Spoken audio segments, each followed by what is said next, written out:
Le président François Hollande l'a précisé lors de son discours. La future cité des Outre-mer, qui verra donc le jour en 2019, est d'abord un endroit pas tout à fait comme les autres. Selon ses propres mots, c'est avant tout un lieu de militance et d'engagement, au point d'ailleurs qu'il en profite pour s'immiscer quelque peu dans la campagne électorale. C'est un message républicain que j'adresse parce que au moment où il y a des valeurs qui sont mises en cause, où il y a des distinctions qui sont faites entre les Français, lorsqu'il y a des conceptions de l'accueil, de l'ouverture au monde qui sont avancées dans cette campagne, très important que ce que nous faisons ici soit un élément de cohésion, de solidarité et d'unité.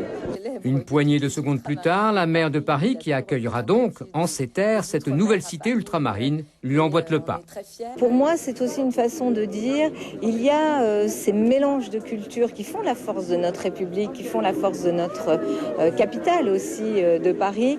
Et tout cela devait trouver un lieu pour être valorisé. Nous sommes prêts, monsieur. Et de préciser qui plus est que 200 000 personnes originaires d'outre-mer habitent Paris, dont 6 000 agents qui travaillent dans la commune sur les 50 000 que compte la capitale, et qu'il était donc logique qu'ils soient davantage représentés, une décision hautement politique.